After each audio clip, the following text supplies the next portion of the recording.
Okay, you've gained 2 new specialist points. Do you want to consult? Yes, we do. Not that we can actually spend them on anything yet, because normally we need a bit more points than that. We can see, reduce, some economic stuff, scrambling radar observations. So some of the stuff is to get more land and naval command points and air command points, which those are the cost, not the the reinforcement cost, but how big your force can be. And so those would be good to have for the campaign going forward, starting with better experience,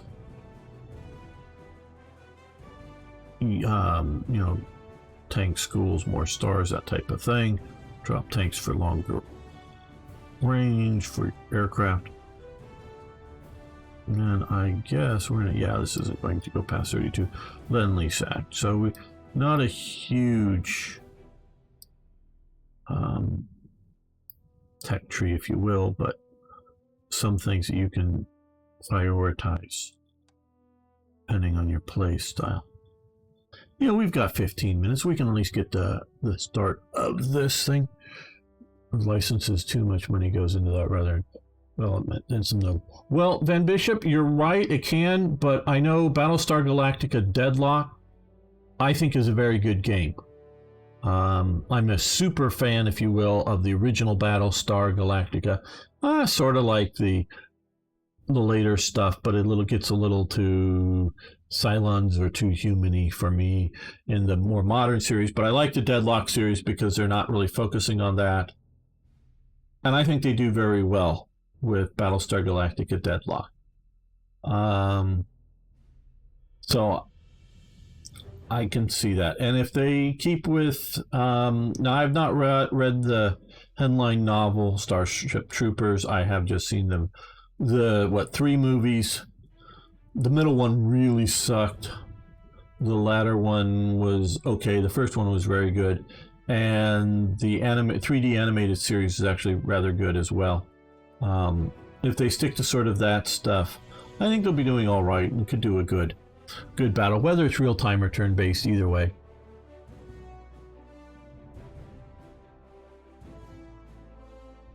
Oh yeah, no, I do support more early modern stuff. Just reading some of the chat here since we have a moment here. I'd love to see more horse and musket. 18th century would be sort of my favorite, which I sort of separate out Napoleonic warfare from 18th century, but Napoleonic would be good. Or jumping back to the 17th century and sort of the English Civil War stuff. All that would be great. I would love to be playing some of that, and I could talk about that history a lot. And I just don't get a chance doing all of the World War II stuff. I love World War II too, as you, I'm sure, well imagine. But would be nice to get into some other areas and talking about it. Some chapters about history of the West, time World War. Started skimming and reading Grenshaw's Fateful Choices, 10 Decisions That Changed the World. Thank you very much, Joe M. Do appreciate it. Yeah, like Pixel saying, Deadlock, I think, is really good. Original IPs may be harder to build an audience around. Absolutely. You see, and imagine taking the Battlestar Galactica Deadlock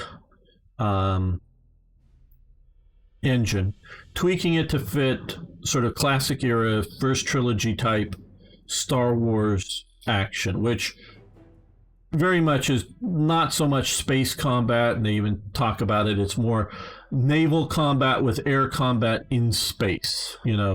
Fighters fly like, space fighters fly like air fighters, not like space fighters would. And the ships should be that are just zipping by each other at super fast speeds and just get like one brief shot at each other and then zoom past them at the speeds that they're, even the sublight speeds that they're capable in Star Wars. They seem to come close and do slugging matches in the movie. So you're trying to replicate this sort of, Star Destroyer versus Mon Calamari space cruisers or whatever the class that is, battling each other out And you could tweak that engine over. It's a nice 3D engine with the fighters. Yeah, you could tweak that over to Star Wars classic era kind of thing and get a big audience for it.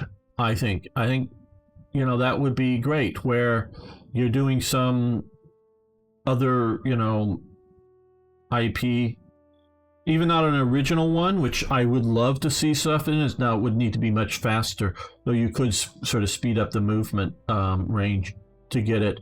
Would be the Honor Harrington series of novels, and space combat for that.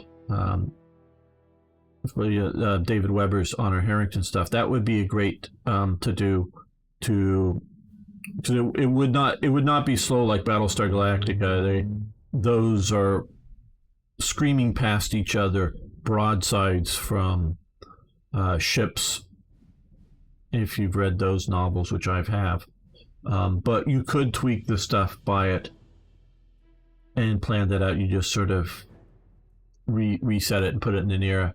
So you could do that. And how big of a intellectual property knowledge is Honor Harrington? I don't know how many of you even have heard of the novels, but you've all heard of Star Wars, Starship Troopers, Battlestar Galactica. So those are, do that kind of stuff.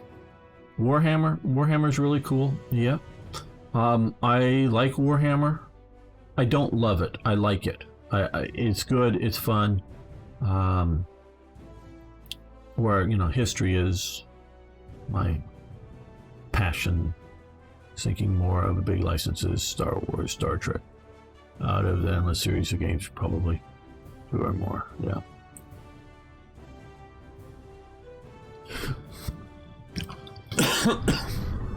Or move onto other things. Moving on from old age engine and personal shifts means less likely to see 18th century stuff from them. Boku is gone. Western civilization 2 and even the Scourge of War series is not going anywhere new. Yeah, I hear you, Pixel. I hear you. Okay. Low Countries. The Wehrmacht launches an all-out offensive in the Western Front, beginning with attacks on Belgium, Luxembourg, and the Netherlands, which had declared neutrality prior to the war. The British Expeditionary Force is rushed in to form a defensive line in Belgium. Okay, that's our mission, I guess.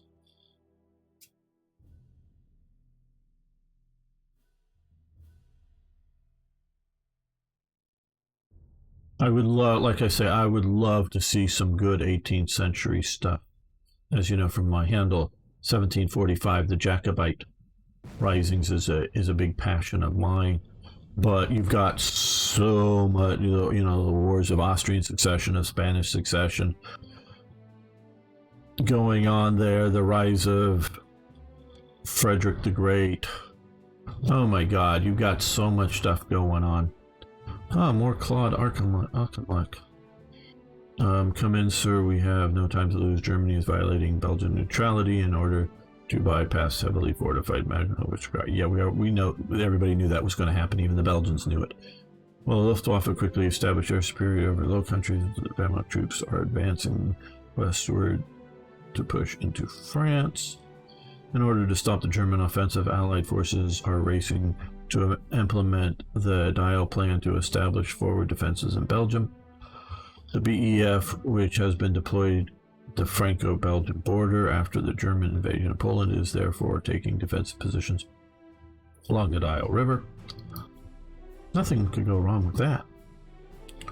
While we prepared for a German onslaught on our left flank is secured by Belgian forces, the right flank is held by the French army. The Germans were able to swiftly neutralize forward strong points like Eben and Mal.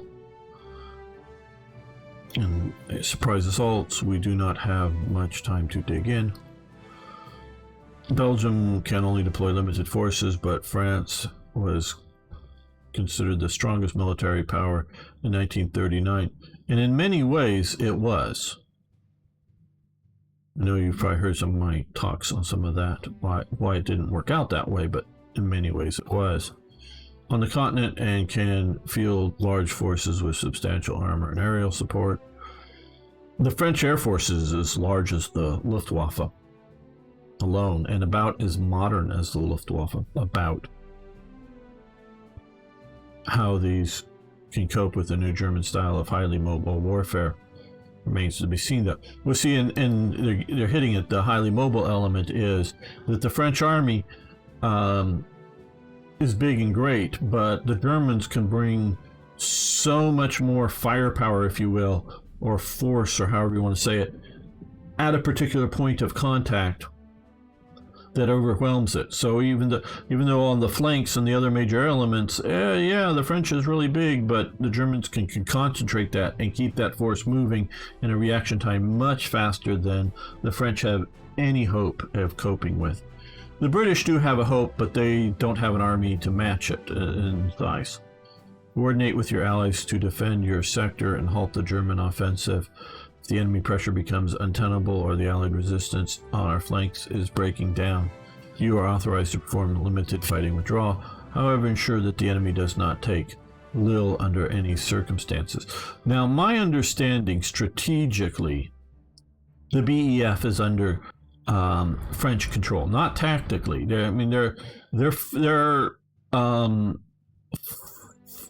doing their own fighting. They're commanding their own plans for fighting an operation. They're given like objectives like move up and hold Lille, and then it's up to the British to do it however they want to. So this is the French plan to move in there as much as anything else. That's how I understand it. The campaigns Rise of Prussia Gold and War Spent aren't bad. Rise of Prussia is good, although venerable. Engine does show its age in the wars it's given. Yeah, new engine development would be nice, new graphics. Personally, the gap I feel is tactical battle level stuff. To admit, I never really befriended UI. Yeah, I've only played a limited of their games. I will have to admit, Matrix games aren't cheap. So,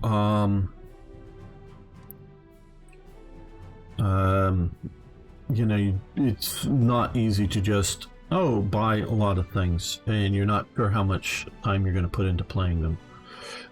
And of course, a lot of that comes down to their customer base size.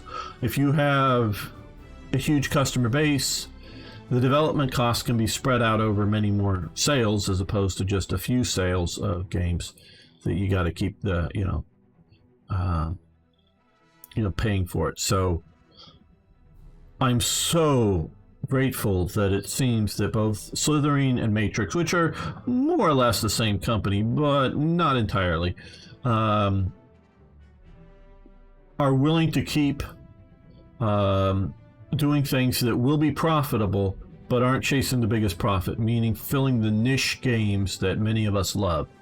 And so I'm really grateful that they do that they look at stuff and not just chase Warhammer and Starship Troopers and other things. Obviously, I want them to do that too, but that they do look at, they're developing War in the East too, and then they're going to be developing Steel Tigers, which is a follow-on from the various Steel Panther games.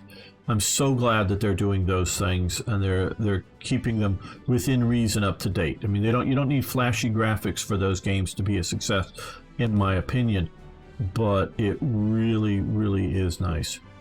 Okay, hold the at all times. Resist German offensive. Hold our first line for 4 turns. Hold second line for 15 turns. French forces need to slow German armor. Okay. I guess we get to command the French forces too. Right. Okay, these are our forces left over from last time.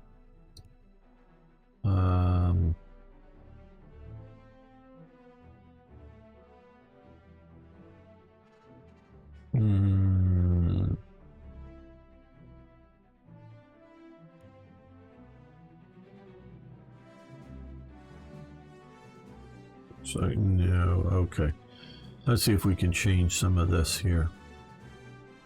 This is the tactical bomber. Don't know much about the Fairleigh battle, but let's see about upgrading that. And here,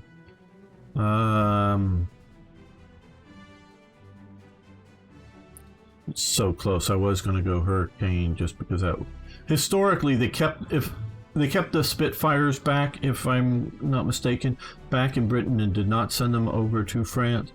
They only sent the Hurricanes, the Hawker Hurricanes, because they didn't want that stuff falling into German hands, you know, crashed aircraft and all that kind of stuff.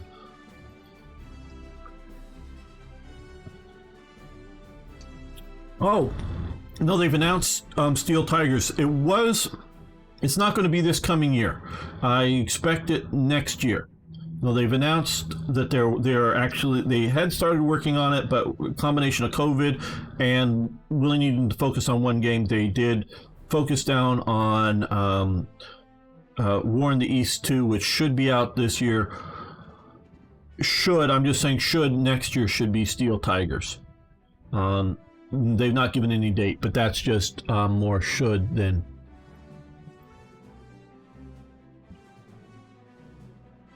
Yeah, well, see, how many games can you play? How many hours can you put into it? Yeah, so it's about the, how much time do I have to put into all the games, their whole catalog, if you know what I mean. But only 4 more points to go to the better aircraft. I presume it's better aircraft. Yeah. Yeah, we'll go with that. Okay. We do have a lot more force points, and then we're probably going to run it. Well, actually, I see we're running out of time. Well, I'm going to save this here because we will be playing